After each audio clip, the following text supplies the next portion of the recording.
All India ride day 16 Narmada परिक्रमा day 4 है।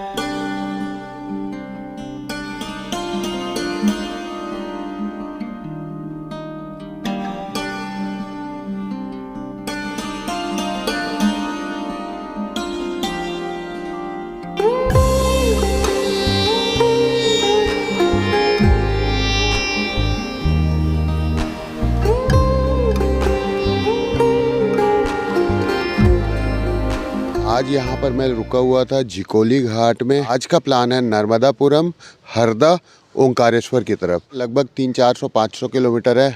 आज कल परसों कोई जल्दी नहीं है, कोई हड़बड़ी नहीं है। दोस्तों नमस्कार, CMJ आप सबका स्वागत करता है एक और नए वीडियो में।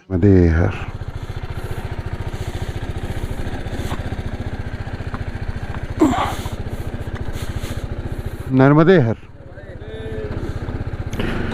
अच्छी नींद आई। यहाँ पे रात को ठंड नहीं लगी। वो जो 250 रुपये का फोम है ना, जो मैं गद्दा लिया था कल लखनादोन से, बहुत अच्छा काम आया भाई। जबलपुर CMJ आर्मी की मदद चाहिए, किसी एक भाई की मदद चाहिए मुझे। मेरे गोप्रो के फुटेज में जो रिफ्लेक्शन आता है वो लेंस प्रोटेक्टर की वजह से आता है, और लेंस प्रोटेक्टर जबलपुर डिलीवर हो गया है, वो मुझे चाहिए। लेकिन मैं जबलपुर जा नहीं सकता, क्योंकि जबलपुर जाने के लिए नर्मदा रिवर का ब्रिज क्रॉस करना पड़ेगा। तो कोई एक भाई है जो ला सके। अभी मैं गडरवारा के आसपास में हूँ, अपन जबलपुर से नरसिंहपुर रोड में हूँ मैं अभी। तो वो भाई कुछ दूर तक आ जाते, मैं कुछ दूर तक चले जाता। ऐसा करके वो लेंस प्रोटेक्टर अगर मिल जाता तो आपको अपकमिंग व्लॉग्स काफ़ी अच्छे विदाउट एनी रिफ्लेक्शन देखने को मिल जाते। तो जबलपुर से कोई अगर भाई है जो ये मदद कर सकता है, हमारे CMJ आर्मी का कोई भाई मदद कर सकता है, तो प्लीज़ DM करो, फटाफट DM करो। गुड न्यूज़ ये है कि मेरे गोप्रो का लेंस प्रोटेक्टर जबलपुर डिलीवर हो गया है, जिसकी वजह से मेरे गोप्रो फुटेजेस में ग्लेयर आता है, रिफ्लेक्शन आता है। लेकिन समस्या है कि मैं हूँ अभी जबलपुर से 177 किलोमीटर दूर, और मैं जबलपुर जा नहीं सकता क्योंकि बीच में नर्मदा रिवर क्रॉस करनी पड़ जाएगी। तो अभी मैंने इंस्टाग्राम पे स्टोरी डाला है कि अगर जबलपुर का कोई भाई है जो मदद कर सकता है, या तो लाने में या बस में लगाने में, तो DM करें करके।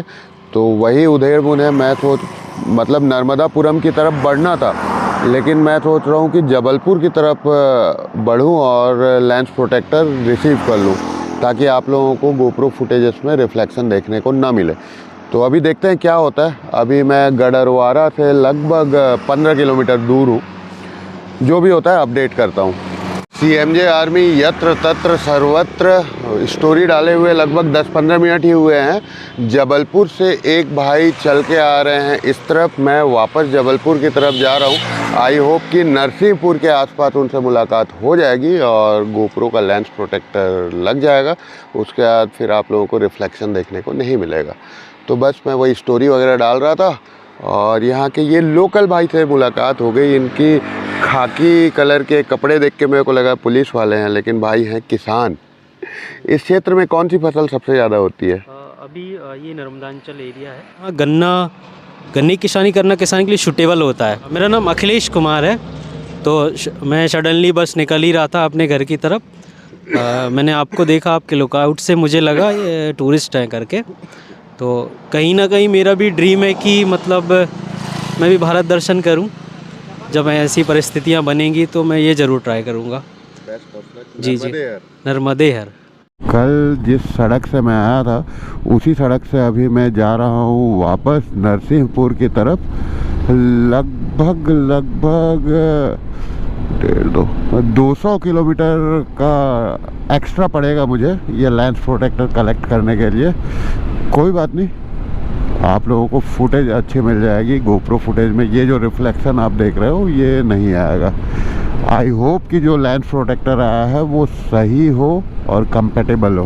क्यों भाइयों, इतना लंबा जाम लगा हुआ है। पिछले लगभग 1 किलोमीटर से ये लाइन लगी हुई है गाड़ियों की, और बड़े आश्चर्य की बात है कि कोई भी 4 पहिया वाला ओवरटेक नहीं कर रहा है, क्रॉस करके नहीं जा रहा है। सामने कुछ पुलिस वाले भाई लोग भी दिख रहे हैं। सो व्हाट हैपेंड, क्या हुआ? ट्रैक्टर ट्रॉली नज़र आ रही है जिसमें गन्ना भरा हुआ है, और पुलिस वाले भाई वहाँ जेसीबी के ऊपर खड़े होके ना उस गन्ने को ब्रिज के नीचे फेंकवा रहे हैं नदी में। पता नहीं क्या हो रहा है। ये पुलिस वाले भाई ट्रैफिक क्लियर कराने की कोशिश कर रहे हैं। लगभग आधे घंटे हो गए जाम लगा हुआ है और ज़िंदगी में पहली बार मैं फ्रस्ट्रेट नहीं हो रहा हूँ। इतना लंबा जाम है फिर भी कूल काम होके वेट कर रहा हूँ मैं। जो चीज़ें अपने हाथ में नहीं है उसके लिए फ्रस्ट्रेट होके स्ट्रेस्ड आउट होके क्या फ़ायदा है। तो अभी यहाँ पर सिर्फ मैं एक चीज़ कर सकता हूँ, वो है इंतज़ार। तो इंतज़ार कर रहा हूँ भाई का। कुछ गिर रहा है वाले भाई का, दाल गिर रहा है, उड़द का दाल। शायद उसका जो झोला है ना वो साइलेंसर में गर्म होके छेद हो गया है।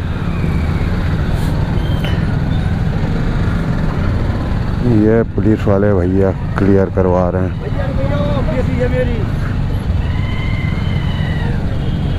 ये वाला ट्रैक्टर अच्छा पलट गया है। इसका जो ट्रॉली है ना वो उस साइड में पलट गया है, इसीलिए जाम लगा था। चलो फाइनली जाम से बाहर निकल रहे हैं। और पलटा भी ऐसे जगह में, ब्रिज के ऊपर में पलटा है, जिसकी वजह से पूरी ट्रैफिक जाम है। दोनों तरफ लगभग 3-3, 4-4 किलोमीटर तक ये जाम है। बाइक वाले हम लोग तो किसी प्रकार से निकल ले रहे हैं, लेकिन जो 4 पहिया और ट्रक वाले हैं उनको तो अभी काफ़ी देर तक जाम में रहना पड़ेगा। सब लोग बड़ी कौतूहल भरी दृष्टि से देख रहे हैं मुझे। चलो चलते हैं अभी तो वापस। बस कुछ दूर तक नवीन भाई हैं हमारे CMJ आर्मी के जबलपुर से, वो लेके आ रहे हैं गोप्रो का लेंस प्रोटेक्टर जबलपुर से। दोपहर के 2 बजने वाले हैं। फिर से मिल गया हमें NH44 श्रीनगर कन्याकुमारी हाईवे। कल इसी रास्ते से गए थे हम लोग, अभी फिर से इसी रास्ते से जा रहे हैं, फिर से इसी रास्ते से आना है। थोड़ा सा बोरिंग तो लग रहा है, सेम रास्ता रिपीट होगा। आगे बढ़ने की जगह मैं वापस जा रहा हूँ। थोड़ा सा बोरिंग लग जरूर रहा है, लेकिन ज़रूरी है। गोप्रो में जो रिफ्लेक्शन आप देख रहे हो इसको भी तो हटाना ज़रूरी है। चलो बढ़ते हैं आगे, मतलब पीछे बढ़ के भी हम आगे ही बढ़ रहे हैं, समझो बात को। नरसिंहपुर पार कर लिया हूँ मैं, अभी बढ़ रहा हूँ जबलपुर की तरफ। भाई भी उस तरफ से आ रहे हैं इस तरफ, देखते हैं कहाँ मुलाकात होती है। मैं कल उस वाले हाईवे से आया था सीधे लखनादौन की तरफ से, तो यहाँ से मुझे लेना है लेफ़्ट जबलपुर की तरफ। आगे भाई लगभग 20 किलोमीटर पे वेट कर रहे हैं, मतलब यहाँ से 20 किलोमीटर आगे। ये नागपुर जबलपुर हाईवे है। इस हाईवे में भी मैं बहुत बार गया हूँ। जब मैं लद्दाख वगैरह जाता हूँ तो इसी रास्ते से ही जाता हूँ मैं। ये हाईवे भी पूरा ही देखा हुआ है मेरा, कई बार इस हाईवे में आना जाना कर चुका हूँ मैं। नवीन भाई क्या बात है, स्पेशल मेरे लिए इतनी दूर बुलेट लेके आ गए। थैंक यू नवीन भाई। कितने किलोमीटर से आना पड़ा आपको? 60-65 किलोमीटर।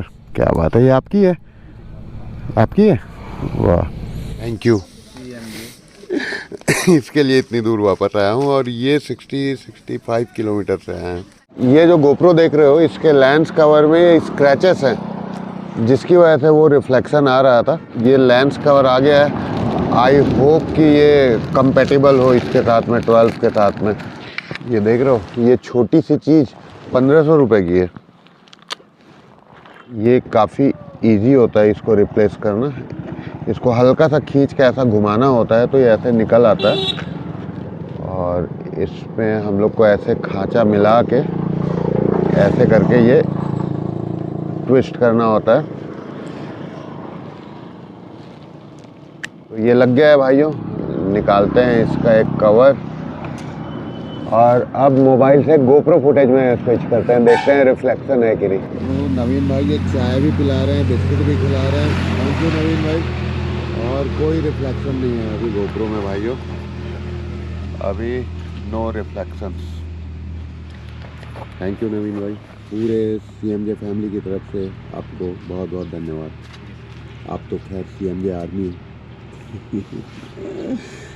चलो थैंक यू नवीन भाई, मेरी वजह से आप अभी 65-70 किलोमीटर आए, फिर 70 किलोमीटर जाओगे, अपनी बुलेट लेके आए हो स्पेशल। ठीक है भाइयों, और बस ऐसे कुछ क्षण होते हैं, कुछ पल होते हैं, मोमेंट्स होते हैं जब लगता है कि जो भी मैं कर रहा हूँ सही कर रहा हूँ, वर्थ इट है। पैसे कमाना इम्पोर्टेंट नहीं है, जो संबंध कमाना बहुत इम्पोर्टेंट है। तो नर्मदे हर हर महादेव।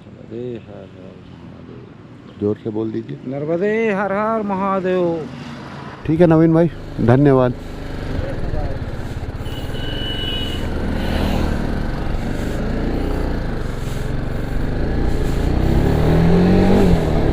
इस वक्त 3 बज रहे हैं। मैं आज जिस लोकेशन पे था उस लोकेशन से लगभग 90 to 100 किलोमीटर्स में बैक आ गया हूँ। अभी ये 90-100 किलोमीटर की जो है दूरी मुझे फिर से तय करनी है। और आज मैं सोचा था कि हरदा तक पहुंच जाऊंगा करके, बट आज हरदा क्या, आज नर्मदापुरम भी मुश्किल लग रहा है, क्योंकि नर्मदापुरम की दूरी है यहाँ से 195 किलोमीटर, 5 घंटे की राइड है, और ETA है 8:04, रात के 8 बजे। मुझे शाम 6 बजे तक राइड एंड कर देनी है, अंधेरा होने से पहले पहले। तो देखते हैं आज मैं कहाँ तक पहुँच पाता हूँ। आज का रात्रि विश्राम कहाँ करवाती हैं नर्मदे माँ, देखते हैं। यहाँ से 4 लेन एक्सप्रेस वे छूटेगा, आगे करेली होके हम लोग पिपरिया की तरफ बढ़ेंगे, गड़रवाड़ा होके, गड़रवाड़ा जहाँ से मैं आया था। और इस वक्त शाम के 4:40 हो रहे हैं। मैंने आप सबके कमेंट्स पढ़े, सारे कमेंट्स पढ़े। आप लोगों का मेरी हेल्थ को लेके जो कॉन्सर्न है, जो मैं नदी का पानी पी रहा हूँ, ये सब जायज़ है। आप लोग का कहना बिल्कुल सही है कि नदियों का जल अब इंसानों ने पीने लायक छोड़ा नहीं है, ये भी सच है। मैं आगे से और ज़्यादा सावधानी बरतूँगा। नेक्स्ट कंटेंट की पेसिंग को लेके जो आप लोगों के विचार हैं, मैं उससे भी सहमत हूँ। ये इस तरह की जो राइड है, जो मोटो कैंपिंग वाली राइड है, वो मेरे लिए भी बिल्कुल नहीं है। तो अभी तो मेरी प्रैक्टिस ही चल रही है, रोज़ कैंप लगाना, कैंप निकालना, खाना बनाना, ये सब मेरे लिए भी नया है, रोज़ करना है।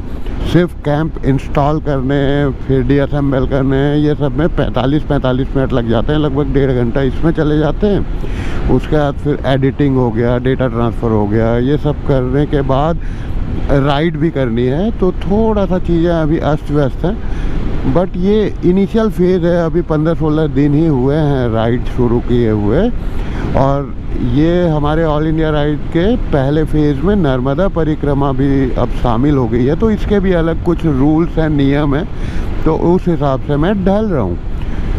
और हाँ, मैं मानता हूँ कि ये राइड मैंने कंटेंट के लिए, व्यू के लिए ज़रूर शुरू की थी, लेकिन जैसे जैसे चीज़ें सामने आती गई, मैं सीखता गया, एक्सपीरियंस कुछ मिले मुझे, उसके बाद जो व्यूज़ और कंटेंट सेकेंडरी हो गया। और ये जो नर्मदा परिक्रमा है, ये जो तपस्या है, ये प्राइमरी हो गई। तो ये गो विद द फ्लो वाला जो हमारा प्लान था, वही फॉलो हो रहा है। सो आप लोग सब्र बनाए रखें, जिस तरह से साथ दे रहे हैं उसी प्रकार से साथ देते रहें। आगे चीज़ें और इम्प्रूव होगी, कंटेंट भी इम्प्रूव होगा। और फिलहाल गोप्रो का रिफ्लेक्शन तो गायब हो गया, जो आप लोगों की शिकायत थी बहुत बड़ी। धीरे धीरे और चीज़ें अच्छी होंगी। सो बस इसी प्रकार से साथ बनाए रखें। अभी मैं आगे बढ़ रहा हूँ पिपरिया की तरफ। पिपरिया के पास में पिपरिया है, यहाँ से 2 घंटा 20 मिनट की दूरी पे, 88 किलोमीटर। एस्टिमेटेड अराइवल शाम के 7 बजे का दिखा रहा है। और उससे पहले गडरवाड़ा के पास मैं जिस जगह पे रुका था, आज वहाँ पे रुकने का मन नहीं है, क्योंकि एक दिन मैं रुक चुका हूँ, तो आज नई जगह पे रुकूंगा, मैं ये सोच रहा हूँ।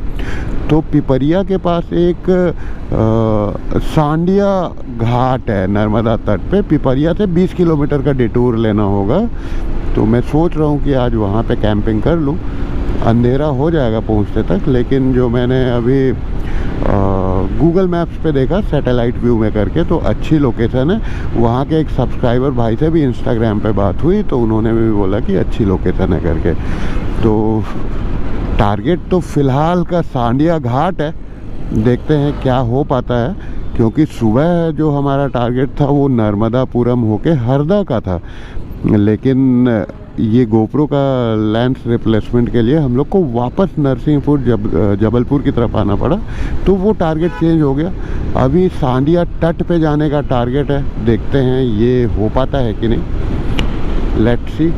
ज़िंदगी में भी कई बार ऐसा ही होता है भाइयों कि हम लोग कुछ टारगेट लेते हैं, कई बार उस टारगेट तक पहुंच नहीं पाते हैं, लेकिन उसके आसपास तक भी पहुंचना इनफ होता है। टारगेट लेना इम्पॉर्टेंट है, उस तक पहुंचना सेकेंडरी है। एक बार टारगेट लेंगे तो उसके आसपास तक तो पहुंच ही जाते हैं। भाइयों, मैं जो परिक्रमा मोटरसाइकिल पे कर रहा हूँ वो ये महानुभाव, महापुरुष, देव पुरुष भाई पैदल कर रहे हैं, और इनकी एज अगर मैं गेस करूँ तो एकदम अपने या तो 20s में होंगे या 30s में होंगे। एज कितनी है आपकी? मेरी 30 साल उम्र है। मेरी है 25 वर्ष। कहाँ से चले हैं आप लोग? हमने ओमकारेश्वर से प्रारंभ की थी परिक्रमा, पूरा पैदल चले हैं। पहले वहाँ से शुरू हुए तो हम सूलपानी की झाड़ियों में से, जंगल में से निकलते हुए फिर पहुँचे हम मीठी तलाई से समुद्र, बिमलेश्वर से समुद्र पार किया। इसके बाद में फिर उत्तर तट पर पहुँचे। उत्तर तट हम ऊपर पहुँचे अमरकंटक, और अमरकंटक से ये जबलपुर होती हुई यहाँ आ गए। कितने दिन हो चुके हैं? हमें टोटल हो चुके हैं 67 दिन। और कितने दिन लगेंगे? लगभग 8 दिन और लगेंगे, 8 से 10 दिन के बीच। नाम बता दीजिए दोनों। मेरा शुभ नाम जितेंद्र धाकड़ है, और मेरे भाई नाम अनिकेत धाकड़। क्या करते हैं आप? जी, मैं सह पटवारी हूँ। गवर्नमेंट जॉब में हैं आप? जी। और मैं एग्रीकल्चर फील्ड में, कृषि में सलाहकार हूँ, और खेत लेवल करने का मेरा काम है। ये नर्मदा परिक्रमा का विचार कैसे जागा मन में? एक्चुअल में क्या है, हम नर्मदा मैया के आसपास ऊंची नीची ज़मीन ज़्यादा होती हैं, जिसके कारण वहाँ पर हमारा लेवलिंग का काम ज़्यादा चलता रहा है। तो वहाँ पर काम ज़्यादा चलता था, तो वहाँ से परिक्रमावासी निकलते थे, तो उनसे मैं थोड़ा सा प्रेरित हुआ, और फिर माई की इतनी कृपा हुई कि एक जीरो से हीरो बनाने में मुझे बहुत बड़ी भूमिका रही है। मैंने बहुत छोटे स्तर से काम किया है, और आज माँ की कृपा से बहुत कुछ है हम, तो इसलिए अब जो कमा लिया वो ठीक है, अब इस यात्रा में निकलने का विचार बना लिया, बस ये। मैं ये जानना चाहूँगा कि ये इतनी बड़ी यात्रा 2-3 महीने लगने हैं, जिसमें उसके लिए समय कैसे निकला, कि आपके बिना घर पे कैसे चल रहा है, आप बताएं। बिल्कुल, ये समय ऐसे निकला कि मैंने, जब भैया ने बोला कि परिक्रमा में चलना है अपना नर्मदा मैया के, मैंने कहा ठीक है। तो फिर क्या तुम्हारा काम क्या करना, कैसे चलेगा? मैंने कहा अपन देखते हैं, मैया के ऊपर भरोसा करके पूरा उनके ऊपर छोड़ के हम वहाँ से निकल आए। हमने कहा जो होगा सो देखा जाएगा। तो अभी तक लगभग आपके 2 से 2.5 महीने हो गए, तो आपके बिना कोई काम अटका घर में? नहीं, कोई भी कार्य नहीं अटका, कोई भी ऐसा इमरजेंसी काम नहीं आया कि आप मेरी उपस्थिति वहाँ पे ज़रूरी हो। किसी के बिना कोई काम नहीं अटकता है, बस ये मन में हमारे एक ऐसा रहता है कि मेरे बिना, वो सब हो जाता है। तो जो हमारे दर्शक देख रहे हैं उनको क्या संदेश देना चाहेंगे? संदेश में यही देना चाहूँगा, भैया आप कितने ही पाँव फड़फड़ा लें, कितने ही हाथ पैर पटक लें, जो होना है वो होके रहता है। हम एक कठपुतली की तरह हैं जो दूसरे के सहारों पर नचते हैं। ये अपने मन की भावना होती है कि हमने ये करना है, हमने वो करना है। जब हम परिक्रमा पर निकलेंगे तो आपको, आपके पूरे जीवन में, आप 7 जन्म में भी ये सब महसूस नहीं कर सकते जो इस परिक्रमा के दौरान आप कर सकते हो। तभी तो यहाँ से जाने के बाद में, नर्मदा मैया की परिक्रमा करने के बाद में, लोग वो जीवन जी लेते हैं जो उन्होंने पूरा 7 जन्मों में भी नहीं जिया होगा, और वो सारी समझ हो जाती है उनको। तो कहीं ना कहीं यहाँ से जाने के बाद में कोई भी विफल नहीं होता उसके कारण, क्योंकि उसकी वो सोचने की, समझने की क्षमता थोड़ी अलग हो जाती है। और ये आपने भी महसूस किया होगा, भले ही आपको 2 दिन 3 दिन हुए हों। बिल्कुल बिल्कुल। और मेरा कहना तो इतना ही है कि अगर कोई विचार बना रहा है परिक्रमा का, तो माई के भरोसे सब छोड़ें और यहाँ पे आ जाएं, क्योंकि माई को है ना, जैसे कहते हैं कि ताज़े फूल चढ़ाए जाते हैं, ना कि मुरझाए हुए। क्योंकि आपकी उम्र अभी परिक्रमा करने की है, 20 या 25 वर्ष के हैं, तो ये आपके लिए सही समय है, क्योंकि आपका जीवन बदल जाएगा। आप 65 या 60 वर्ष जब जीवन जी के आएंगे, फिर क्या उसका अर्थ नहीं जान पाएंगे जो अभी जान पाएंगे। क्योंकि अभी अगर हम लोग कुछ सीख लेते हैं तो बाकी की ज़िंदगी में याद आएगी। मैं 40-42 की उम्र में कर रहा हूँ, ये सौभाग्य मिल रहा है। ये 25 की उम्र में कर रहे हैं, तो इनके पास आगे इस अनुभव को जीने के लिए समय ज़्यादा है। मेरे पास कम है, आपके पास ज़्यादा है। तो बस मैं यही कहना चाहूँगा कि इनकी तपस्या को नमन है। जब भी मैं पैदल परिक्रमा वासियों को देखता हूँ ना, मैं अंदर से एकदम हम्बल हो जाता हूँ कि भाई मैं इतनी सुख सुविधा के साथ बाइक में कर रहा हूँ जो ये पैदल कर रहे हैं। तो प्रणाम है आप लोगों को प्रभु। नर्मदे हर। क्योंकि हम सभी एक परिवार हैं। सब हम परिवार परिक्रमा में आए, एक एक सदस्य सब परिवार है। आप भी उतने ही प्रेमी हो मैया के जितने हम हैं। बस यहाँ पे क्या है, मेन ये है कि आप जितना याद कर रहे हैं उतना ही हम याद कर रहे हैं। सबसे बड़ा होता है भजन। जो माई को जितना याद करेगा वो उतना प्रेमी है। अब ये मायने नहीं रखता कि आप पैदल हो या बाइक से हो, क्योंकि हर परिक्रमा में आया हुआ व्यक्ति सौभाग्यशाली है। मैं भी बहुत सौभाग्यशाली हूँ। नर्मदे हर। नर्मदे। कोई सेम विचारधारा के मिल जाते हैं तो उनसे बात करने में क्या आनंद आता है। काफ़ी देर बात हुई भाइयों से, आनंद आ गया इनसे मिलके।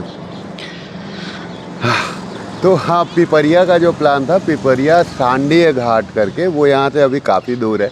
इनसे काफ़ी देर वार्तालाप हो गया मेरा। तो मैं सोच रहा हूँ यहाँ पे पास में वर्धमान करके एक घाट है, सुंदर सा घाट है, वहाँ पे जाके कैंपिंग कर लूँ। ज़्यादा दूर नहीं है यहाँ से, बस 30 मिनट की दूरी पे है। अंधेरा होते होते तक पहुँच जाऊँगा। भाइयों, ये दिख गई नर्मदा नदी। मैं नदी के तट पे विश्राम करने के लिए लगभग 20 किलोमीटर का डिटूर लिया हूँ। मैं रास्ते में हाईवे में भी कहीं पे ढाबे में, पेट्रोल पंप में कैंपिंग कर सकता था, लेकिन माता के तट पे सोने का अलग ही आनंद है। सुबह जब तंबू खोलता हूँ तो माता के दर्शन होते हैं। आहा। आज का कैंपिंग स्पॉट काफ़ी अलग है, खूबसूरत तो है ही, लेकिन अभी तक जितने भी जगहों में मैं कैंपिंग किया हूँ उससे अलग है। नर्मदा तट पे हूँ, बरमान के आसपास में हूँ, और जो लोकेशन है मैं नेक्स्ट वीडियो में आप लोगों को दिखाऊंगा, सुबह सुबह दिखाऊंगा। अभी तो क्योंकि अंधेरा हो गया है सेटअप करते करते तक। कुछ भाई लोग बोल रहे थे कि भैया आप इतने सुनसान जगहों में कैंपिंग करते हो, अनजान जगहों में कैंपिंग करते हो, आपको डर नहीं लगता? तो आज तो एक बहुत सारे चमत्कार तो हो रहे हैं। एक छोटा सा चमत्कार आप लोगों को बता देता हूँ। आज तक भाई लोग मैं जितने भी जगह में कैंपिंग किया हूँ, चाहे वो जगह जितनी भी सुनसान हो, जितना भी सन्नाटा हो, वहाँ पे मेरे तंबू लगने से पहले, टेंट लगने से पहले भैरव दूत आ जाते हैं मेरे पास, मेरे श्वान मित्र मेरे पास आ जाते हैं। और हर रोज़ मेरे तंबू के आसपास, जब तक मेरा तंबू उखड़ता नहीं है, मेरे जो श्वान मित्र हैं, भैरव दूत हैं, वो आसपास ही रहते हैं। श्वान क्या होता है कमेंट करके बताओ, अगर ये वर्ड आपके लिए नया है तो इस बात को मैं क्या कहूँ, चाहे मैं जहाँ भी रहूँ मैं अकेले नहीं हूँ। तो इसको चमत्कार ही कह सकते हैं, शिव कृपा कह सकते हैं, या काल भैरव का प्यार कह सकते हैं। मिलते हैं अगले वीडियो में। हर हर महादेव, नर्मदे हर। खिचड़ी मेरी तैयार हो रही है भाइयों। आज खिचड़ी में मसूर की दाल है, चावल है, और एक मुट्ठी में चना भी डाला हूँ, तो थोड़ा सा पकने में समय लगेगा। और मुझे ऐसा लग रहा है कि थोड़ी सी कमज़ोरी सी हो रही है, मैं प्रॉपर न्यूट्रिशन नहीं ले रहा हूँ। तो आज मैं ये सोया बड़ी है और चना है, ये भिगो के रख दिया हूँ। ये सुबह नाश्ते में काम आएगा, स्प्राउट्स। तो सोच रहा हूँ कि कल ना फल्ली दाना और मूंग की दाल और ये सब जो स्प्राउट्स के आइटम होते हैं वो सब खरीद लूँ, और रात को सोते समय उसको भिगो दूँगा, तो सुबह तक वो बढ़िया वो नाश्ता तैयार हो जाएगा। और सबसे अच्छी बात, उसमें गैस नहीं लगेगा। रात भर भिगा के रखूँगा तो सुबह के लिए नाश्ता तैयार, तो वो कर लूँगा। अगर मैं भूल जाऊँगा ना खरीदना, तो आप लोग याद दिला देना मेरे को कि भैया स्प्राउट्स के आइटम खरीदने हैं बोल के।